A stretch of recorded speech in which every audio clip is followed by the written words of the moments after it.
ইয়াবা নিয়ন্ত্রণে কঠোর পদক্ষেপ নিয়েছে সরকার। 200 গ্রামের বেশি ইয়াবা বহন করলে পেতে হবে মৃত্যুদণ্ড। এ বিধান রেখে মাদকদ্রব্য নিয়ন্ত্রণ আইন 2018 এর খসড়ায় সোমবার নীতিগত অনুমোদন দিয়েছে মন্ত্রিসভা। এছাড়া কোকেন, হেরোইনের মতো মাদকদ্রব্যের ক্ষেত্রে আগের কঠোর শাস্তিও বহাল রাখা হয়েছে। ইয়াবাসহ মাদকের বিস্তার ঠেকাতে গত মে মাসে দেশব্যাপী কঠোর অভিযান শুরু করে আইনশৃঙ্খলা বাহিনী। বিভিন্ন সময়ে গোলাগুলিতে বেশ কিছু অভিযুক্ত মাদক ব্যবসায়ী নিহত হওয়ার পাশাপাশি গ্রেফতার হয়েছেন অনেকে। পাশাপাশি মাদক নিয়ন্ত্রণে বিদ্যমান আইন আরও কঠোর করার উদ্যোগ নেয় সরকার।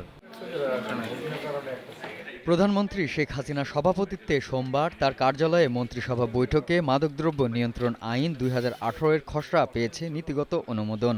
এ আইন চূড়ান্ত অনুমোদন পেলে 200 গ্রামের বেশি ইয়াবা বহন করলে মৃত্যুদণ্ড অথবা যাবজ্জীবন কারাদণ্ড পেতে হবে। এর কম ইয়াবা বহনের জন্য 1 থেকে 10 বছর পর্যন্ত কারাদণ্ডের বিধান রাখা হয়েছে।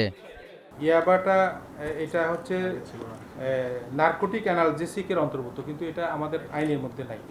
তারপর একটা জানেন যে সীসা বার, মানে ঢাকা শহরে বা দেশের অনেক জায়গায় সীসা বার আছে, এটারও কিন্তু আইনগত কোনো নেই, আইনের মধ্যে প্রভিশন নেই।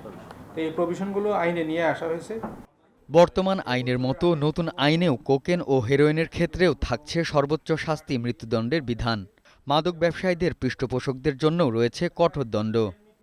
ব্যক্তিবর্গ অথবা প্রতিষ্ঠান এই আইনের অধীনে কোনো অপরাধ সংগঠনে অর্থ বিনিয়োগ করিলে অথবা অর্থ সরবরাহ করিলে অথবা মদত দিলে অথবা পৃষ্ঠপোষকতা করিলে তিনি আইনের সংশ্লিষ্ট ধারা নির্ধারিত দণ্ডের অনুরূপ দণ্ডে ডোপ টেস্টে মাদকদ্রব্য প্রমাণিত হলে পেতে হবে 6 মাস থেকে 5 বছরের কারাদণ্ড। এছাড়া কোনো পানীয়তে 0.5 ভাগের বেশি অ্যালকোহল থাকলে সেটি বিয়ার হিসেবে গণ্য হবে নতুন আইনে। এ জাতীয় পণ্য বিক্রির জন্য নিতে হবে licence. Ariful Islam Mithu, independent news, Dhaka.